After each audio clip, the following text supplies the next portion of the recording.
Coach Ty back at it again to deliver another Friday workout. We have a long one in store today. It reminds me of the old days at DRS. It is a very classic Friday workout.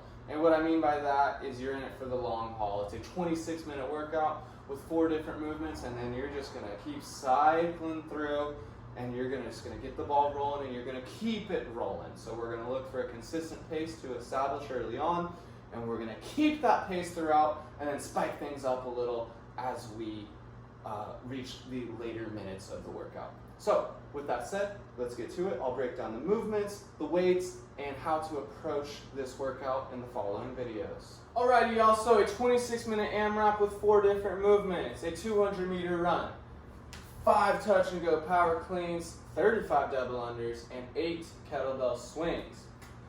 In terms of intensity, we want to be steady and continuous from minutes 1 through 20, and then once we hit that 20-minute mark, you better be ready to crank things up a little bit and finish with a bang. Okay, that's the goal. 1 through 20, we're steady. Maybe at 15, we kind of start building a steady incline, and then 20 through 26, we're ready and we're finishing with a bang. Okay, so go hard at the end. In terms of the movements themselves, 200-meter run, that's movement number 1. It's going to be very important to monitor your pace and not just come out the gates like a little speed racer going for like a max effort sprint. That's not what we're doing, okay? I know it's tempting because the run's short, but don't do it. 200-meter run, be patient, think 80-85% pace. Movement number 2, 5 touch and go power cleans. Remember, touch and go power cleans, butt is low, chest is up.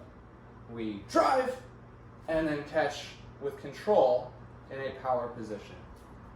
We then hit the rewind button and just reverse back down. That's what touch and go means. So the reps are connected. Drive and catch with control, hit rewind, tap, drive and catch with control, hit rewind,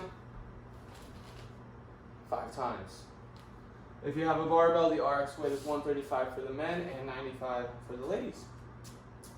Movement number 3, 35 dubs, double unders that is. Be light and springy, stay on your toes, good posture, maintain a calm game face. Movement number 4, 8 kettlebell swings. Now the kettlebell swing by design is a very powerful movement, okay? It's a lot of hip action that drives the weight overhead. And today's rep scheme and weight is very indicative of that. Only 8 reps and 70 pounds for the men and 53 for the ladies. So a heavier weight, but lower rep scheme to really ensure that that kettlebell swing is performed with great power. Just as a refresher for the movement, remember the kettlebell starts in front. We load those hips up, really getting those hamstrings ready for action. We hike the kettlebell behind our hips and drive and punch the weight overhead.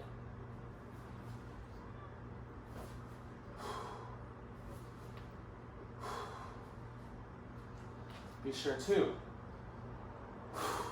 breathe when the weight's overhead and give it a nice squeeze of the booty and those thighs, okay? That's gonna make sure you're nice and tight and not getting into an arch position or a flex position, okay? Nice and tight.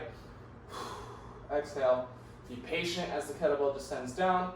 Maybe when it gets into the belly button region, you can initiate the loading phase of the next rep, and then drive and punch overhead. Patient as the kettlebell descends, drive and punch the kettlebell overhead. That's all I got.